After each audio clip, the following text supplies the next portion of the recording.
Welcome, everybody, to Branding on Blast, where we talk about the hot topics, near misses, and the fabulous fun that you can have with branding and storytelling. I'm here with the amazing Tiffany Bent, who is my... Client and services manager and marketing manager. I messed that up. Yes, that's okay. But see, that's why I let you say it because she does a lot here for our company. And I'm the owner of Dream Fuel Marketing. And today we are talking about AI in social media. I mean, we all use it, it's happening. And it's really an important topic that we thought we should bring up today because we've been seeing what's trending, not really trending, but what's happening with a lot of businesses out there who think that they can do all of their marketing themselves, which you can. Yeah. But it's all starting to look like everybody else's social media marketing. So let's talk about that. So using AI, AI is everywhere: captions, graphics, videos, grants, content ideas, text messages, dating advice, by the way. Gosh. Yes, ChatGPT and I have dating advice discussions, but you can use it to talk about your medical issues and doctor visits. I mean, you can go down a whole rabbit hole of Recipes. recipes, what ChatGPT can do. And there's so many platforms out there like Midjourney. What's some other ones that we have? Claude, there's Gemini, ChatGPT. Yeah, and there's There's so more many. coming. Yeah, there's more coming. So, pick your platform and start using it. But we're going to talk today about how to use it smartly, intentionally, so you don't blend in with everybody else. So we're going to jump right into it. We're going to be talking about hot topics. These are our hot topics and tips for building a stronger brand. And today's topic with AI is AI, like, does AI make your brand stronger or does it make you sound like everyone else? So AI for speed and not voice is very important here. For us, when we use AI, we use it to create ideas, but then we take those ideas and then we throw our actual brain cells in and we give more prompts Yeah. because we don't want to sound like everybody else. And after a while, even content, when we have content creation in Facebook or Instagram, in the body, the text body can start to sound the same. Yeah. Sometimes AI isn't always smart. Like sometimes I feel like I'm in arguments with AI because it's Yes. like not understanding me or it's not listening to me. So Mhm. it's also like the information that you feed it. So you have to feed it a ton of information Mhm. so that way it can actually learn. Yep. And every AI platform is different. So what you do on ChatGPT is going to be completely different than like using Gemini or Claude. So I find that I use all of them because Pick and choose. yeah, because they all do different things and they all give you a different response. Yep. And it's so true. The whole arguments, yes. ChatGPT and I argue a lot. Yes. Because you can, it really responds based on what you provide as an input. So a Yeah. lot of people too also say, oh, I'm so nervous about AI, it's going to take jobs away from people. It can change the workforce. It can create more jobs though, because it still needs a human element. You still need a human element to make sure that you are different than the generic AI. Because Yeah. there's definitely generic AI out there. Oh yeah. But AI, is everywhere. Like I was just talking to this guy who does radiology and AI is now reading radiology. Like radiologists don't even have to be in the hospital or in the workforce. They're actually at home and they just review AI's work. Yeah. Well, and that's key right there is you still need a human being to review the content because it's not always accurate Correct. what it creates. And also if you are building scripts or content for your social media or contracts, it may take information from past prompts that you've provided unrelated to your actual current request and it will mix it in. And you'll say, "Well, wait a minute, but I don't want you to use what I used 10 conversations ago." "Oh, I'm sorry. Good catch." Yes. So, yes, you do have to, like, make sure that you, double check everything when you're using AI. Okay, so here's the suggestion now. If you're like, well, okay, well, how do I use AI then? So you should use AI to start the conversation. We always do that in marketing. Even when we have a new client, we do a marketing research, like, hey, look up all of the competitors for this individual in this location. Tell me what the demographics are, what kind of keywords, what's a good strategy. We start there. We do not take what ChatGPT gives us as a strategy. We review it we take it into consideration because it gives us more knowledge quicker. And then we throw in our own expertise of history, time, actual conversions and results, and we tweak it. You can provide different prompts in there using your own knowledge, which then makes your pitch and your marketing plan or whatever it is that you do, it just makes it much stronger. Also, you can use AI to analyze what works. Okay, like what's working, this or that. You can ask questions like that, and also repurposing. So, let's say you had a really great social media post that went viral, and you're like, man, how do I get that to do it again? You can actually put that prompt in to social media. You can actually put the link of your Facebook post, your Instagram post into ChatGPT, and you could say, hey, really liked how this went. Can you give me some other options of making content similar to this that could evoke the same response? So this is another way that you can really recreate things and get some advice. So it's a good advice asker and reporter, if you want to say it that way. I have better luck with Claude with that kind of stuff because it Yep. can do more research than ChatGPT. So it's also finding which AI platform works best for you and what you're trying to do, and also playing around with them. So Mhm. Yep.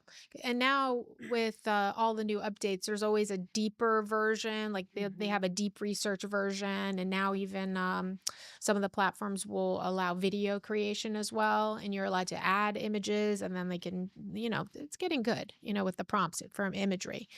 Also, you can let AI multiply your content too. So let's say you have a topic that you want to post about, right, for a business. Like, let's pick something. What would be, pick a topic? We could do the rocket launch that just went off. Yeah, so Artemis rocket launch. Let's say we want to do a social media campaign out of that for maybe a whole week because everybody's interested in that. So what could you do? So you could chat GPT it, say, hey, I've got this launch that happened. I need to apply it to marketing. And we actually did. We did some Yeah. posts, right? Like our brand logo is a rocket. So we threw up some images of the moon, of the rocket launch, and we tied that into blasting off It was with your like a own branding. space video. Mhm. Yeah. Yeah. So, like, think about that. Something that happens in current events. Think of how you can tie that into your own business because there's always a way. There Yeah. really is. It's just how you tell that story. So, some of the tools also for creating and editing some of the material that you get out of the of AI is using CapCut. So, I know we use that a lot for social media.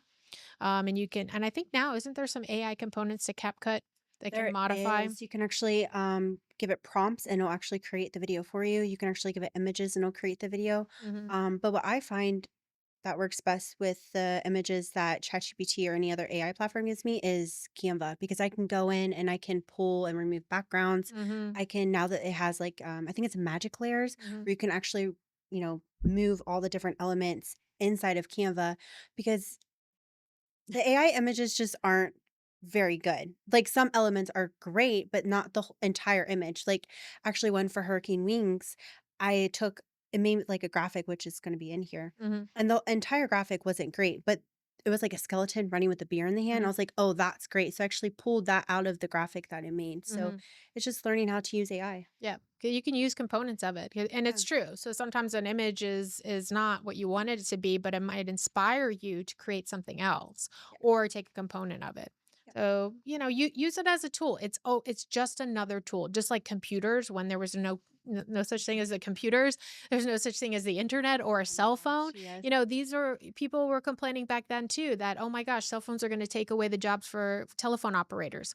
Well, it did, but it also provided more jobs for people because you had to manage that type of industry as well. So don't be afraid of AI. I mean, it's can really help. Let's show up here. This is a screenshot of your desktop. Yes. This is the screen Yes.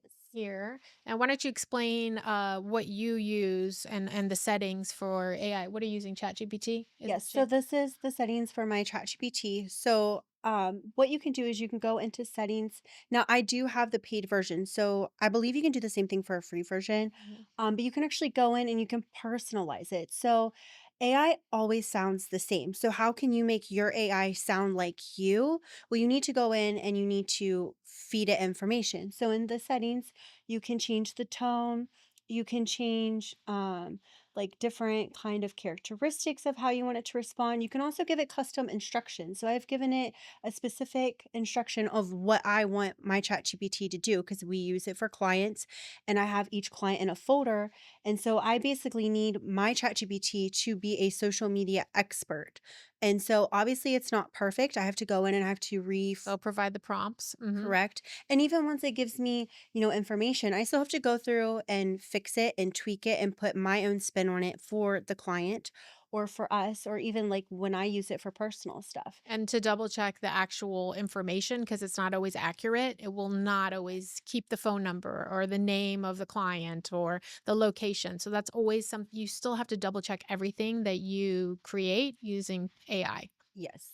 But so the screen here, if you can't see it, because it is has a lot of stuff, it's talking about characteristics like warm, enthusiastic. If you want to use emojis and anything, and part of this too, these are settings in the actual profile, but you can also give prompts to AI that says, "I have a client. They are a luxury brand, and they own a yacht company, and we need to be quiet luxury in our language, and we are trying to promote this, this, and this." So you can really provide prompts like that before you even start a conversation, and this is going to give you a more cohesive and accurate response, and then you tailor it from there. So Yeah. this is always a great thing in the settings. All right, so let's move on to branding missteps to avoid because, I always like to talk about these and learn from other people's mistakes, right? The AI clone effect. Let's take a moment. The AI clone effect. So, what does that mean? I am seeing this so much, or I know you are It's too. everywhere. Yes, I keep seeing brands that are creating their graphics using ChatGPT or Claude or Midjourney, where they're making posters with events that are occurring, and every single one of them looks the same. It does. It has like the same, like, it's almost like It's a a style, filter or yes. something. Yeah, It's a style. style, a filter, the way they do the words, even the way that the imagery is created, it all looks the same. So please, you guys, be careful with using that. If you want to create a poster, make a backdrop, just a backdrop image, then drop it into Canva, then put your own text, then throw your logo on. You can be really quick and create something. And yes, it's content, but if you look exactly the same as a competitor, do you not think that there's going to be some brand confusion there? It's going to get worse too And as AI now keeps growing. and now if you don't already do this yourself, like I want you to pay attention, okay? When you're on social media, pay attention to what makes you stop scrolling and what you scroll past faster, and I promise you it's going to be the AI stuff that you're scrolling past faster. Even those videos that are like, oh my gosh, videos, the ones that stop you in your tracks, like even interacting with animals, I don't even believe those anymore. You can tell if it's AI. Like, I look for their hands, Mhm. I look for the facial features, and then also watch the background. So if it's an AI video, the background is gonna be distorted, like, just things Mhm. aren't gonna move right, like, you'll see a hand go into another hand, or Mhm. it just it isn't realistic, but you have to really You have a to q look for those. yeah, a Mhm. quick glance, you're not gonna be able to tell. Yeah. There was an ad on, Facebook that popped up, and it was a marketing company who actually used an AI video of one of their marketers turning around, but when they turned, their body inverted and then faced the camera, and and I was like, "Are you serious? You're actually a marketing company and you're using that as your," but I mean, maybe that's their strategy is it's so bad that you should hire it because I stopped and I'm talking about it now on my show. That's true, that is So, true. it depends on what your strategy is on there. All right, so let's talk about generic AI captions. So, when you're using AI to create captions for your memes, your social media posts, your content for your website. One of these are the number one red flags or the way that we see that it's AI and know it's AI. One, overly polished. Yes. You don't have to spell everything correctly. I mean, you should try to, but even when we talk, the language isn't going to be I'm having tea in England and have to have all of my manners 100%. So just think about that. Like be real, be your authentic self and part of your brand. Also vague messaging. Sometimes ChatGPT will just be so vague that there's no point. They're just like saying stuff and then there's no call to action. Yeah. Like, it does it sound like you? When you're reading what ChatGPT or whatever AI platform you're using, does it sound like you? If it doesn't sound like you, Mhm. then your audience is gonna know it's not you. Right, right. So make sure that there's personality, and that's the other thing. Yes. So if you're using ChatGPT or Claude or any of the others, and you want it to make content, make sure it sounds like you. So the first go round, if it says something and you're like, "Well, that doesn't sound like me," maybe you write it, say it in your own words, and say, "This is how I would have said it. Please update my prompts, and please make from everything else moving forward sound like me." Yes. And then you just have to check it. All right. Other one that you need to keep in mind is over automated content. So some brands rely entirely on AI for post comments and responses, even because that's part of social media. Is you should always respond to everything that happens on your post. So if somebody says something, respond back, but don't be automatic with your posting. Try to have a little bit more feeling involved in it. Yeah. All right, let's put up here H&M. So this is something else. This is one of the branding missteps to avoid. So H&M, they actually were starting to introduce AI generated models. So they actually had on the left side is this the actual real model, and then this is her AI twin.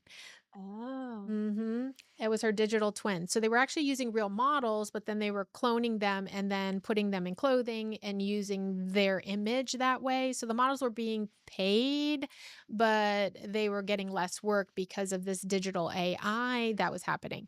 And that did not go over really well with their audience. There was an uproar about it. And even in the industry, Oh, I bet it was a big uproar in the industry. so the audience disconnected. They lost authenticity because of it, and then they started receiving criticism for their creativity, and there started to be a backlash and industry activism. So they were fighting back about this. So this is think about it. When you create a campaign like this for a brand, you have to employ a photographer, hair and makeup stylist, lighting, editors, then of course your marketing team to take that content and then post it. Well, when you just have a digital twin, you just cut out a huge part of the modeling industry, which that affects our economy big time. Really, you wouldn't need a model. You could take any image of any person and create a clone. Right, exactly. Yeah. So I just want you to keep in mind that yes, it could be easy for you to have an AI twin to be present because we could be doing that for our show right now. We can have our own AI twin, but then we're not showing up real. We're not flubbing our words, we're not laughing, we're not coming up with spur of the moment things. You are getting something that's really not real. And we're all about being authentic and creating that emotional response. And it really ties back into our last episode, episode 9. All these big companies, they're going back to the more real images where Mhm. they're not overly edited, they're not perfect, they're the Mhm. messy because people want to see real. Like, yes, it's great to have some of this AI stuff, but they want to see something that's relatable. Yep. And AI isn't relatable, but something a messy photo of another person eating a taco, that's Mhm. relatable. Right. So, Yeah, it's like the whole trend now with, Baywatch. What's her name? The blonde. I haven't seen it. Oh my gosh, you know her. The blonde that was on Pamela Anderson. Yes. Pamela Anderson is on this whole, kick. She started doing this, I think, last year, where she just showed up on the red carpet without any makeup on.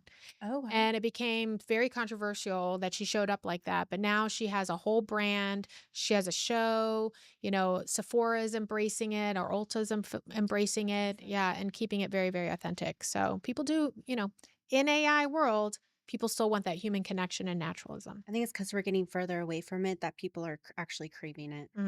Yep, exactly. So let's go on to like brand success stories. So like who's using AI and is being successful with it. So one example is Nike. So let's throw that up on the screen there. So Nike is blending technology, but maintaining their human storytelling. So this is where they're using AI technology and marketing, but their content focuses on real athletes still, the emotional storytelling. It's always anytime they do a commercial, it's always about grit and about effort and making it to the end, and it doesn't matter what happens, like you can do it, right? You can do it, right? Just do it. So it's all human driven narratives, but they can, as you can see here, they're using AI as part of their marketing strategy, and that has become a success story for them. Just make sure you connect people to the AI. Nike does a good mix of Hmm. all the combination of marketing. Yep. Yep, exactly. And then Sephora. So Sephora is the next one. Let's throw that up there. So Sephora uses AI for personalization. So you can use it as a tool to help streamline choices and selections and products. But they made sure that they kept the real people there. So they want people to connect to their products so that if you look here at their socials, they still have real people, real photography with their products. But then on the side here, they've used AI to help people, find what they're needing and what they're looking for. And you see that on a lot of websites, the AI chatbots. So you're not actually, some websites you'll get a real person, but most of the time nowadays you're actually talking to AI Yep. and it's giving you information to the point that if it can no longer help you, then they bring in a real Yeah. person. And if you want to bypass that, just keep writing, speak to a human, speak to a Yeah. human. Like Yeah. if when you're calling Yeah. someone, you want to speak to a Exactly. representative. Right. That's what I always do. I'm like, I do not want to talk to AI. Give me a human. All right, let's move on to our audience Q&A, and this is where you guys send in your questions and your topics and we create shows out of it. So if you have a question or a topic that you would like us to address on Branding on Blast, then send us an email because we might feature your brand on our show. So we're always looking for special guests. Yeah. Okay, here's the question. How much of my content should be AI generated? Okay, good question. Think of AI as your assistant. It's not your everything. So a good balance is using AI for ideas and structure, using it for bases, and then building off of that. Because you don't want your audience to look at your social media, your website, and then say, "Oh, that's AI." So let's throw up this next shot right here. So these are all AI generated content. I mean, I jumped on the train in the middle here. That was my AI generated Christmas one For when all the trends. yes, where you can kind of put, different prompts in to create different things, and I actually use that to reach out to other people on social media, and that was actually a very highly engaged post because then I asked people to put their posts underneath it, like their images that they created. So there's a time and place for each AI image and content that you create, and this is an example. This is like a social experiment in a way, right? Yeah, I think it's something that everyone can kind of collab on, Yeah, and and connect. you connect with and on an AI level. So that one's a career, and this was a really popular Halloween one. Mhm, It's just something that we can all connect. And it's a fun twist mhm. with AI. Yep, exactly. So you can have fun with it. And let's Yeah. show the next one here. And so this is really great too. This was always Yes. fun. This was when Tiffany and I were helping launch Word of Mouth, which is one of our clients. We built her website and she makes these amazing, she has these pasta dinners where you make the pasta and then she cooks it up and then you enjoy wine and eat her pasta. So It's good. amazing. Yes. So this is great because we actually have like a real picture of our event, but now Tiffany took the same picture and threw in Dream Fuel Marketing and made a caricature. And this is great. So now this is a way that you can reuse content that Yeah. people already liked. So we can jump on the AI train, use our image, make it a little bit more cleaner looking and kind of, It's just a fun twist to what you right. do. Yeah. Because everybody was doing that too. It was like, what do I look like with my AI career? Right. Yeah. Okay, so moving on, we are almost done with our show here. We're going to do our Brand Blastoff challenge. And this is really fun because this is where you get homework and you can apply some of the things that we've been talking about on our show to your own brand and your business. So here's what I want you to do. We're talking about humanizing your AI content. I want you to take one piece of AI generated content this week, and then I want you to rewrite it in your own natural tone. I want you to add a personal opinion or a story and then turn it into a face to camera video. Okay. So there's like strategy involved here. So I want you to create a story, make it personal, and then videotape yourself with that. Okay. And then ask yourself, would someone recognize this as my voice or anyone else's? So voice doesn't mean you hearing someone say something. Voice can be reading somebody's language, right? Like subtitles and stuff. Okay. So take away from that, AI can make you faster, but you are what makes your brand memorable. Yes. All right, let's put up the next slide right here. So this one, these are the ones that you were creating, right? The middle one. So I found this one online and I thought the one with the girl and the snake was pretty interesting because it that is AI, but it actually looks real. Mm-hmm. So that was interesting. And then this one I did make for one of our clients. It was just too much for our client. It was Yeah. too AI, but I love the skeleton running. So I was actually able to grab that out and use that for one of our Yeah, posts. that's cute. And then that was actually a sticker that I created uploading a picture of my puppy. So you can do a lot of things with AI. You can make stickers. For me, I was trying to create kind of like a social media profile picture for It's my very dog. cute. Yeah. But yeah, you can do a lot with AI and it's come a long way. It's about how you feed prompts and how Mhm. you talk to it. And if you don't like something, then you have to tell it. I spend a lot of time arguing with ChatGPT, but it knows what I'm trying to do and it understands me. And so, Yeah, if you feel lonely, talk to ChatGPT or call us because we'll also talk to you too. yes. All right, well, that is the end of our show already. Our episode is done. I want you to remember that AI is a tool. It should not take over your entire business, but in marketing and your business, it can make you do things faster, not always better. So take some of this, do your homework, and we'll see you next time. Thanks for joining us on Branding on Blast. We'll see you next time.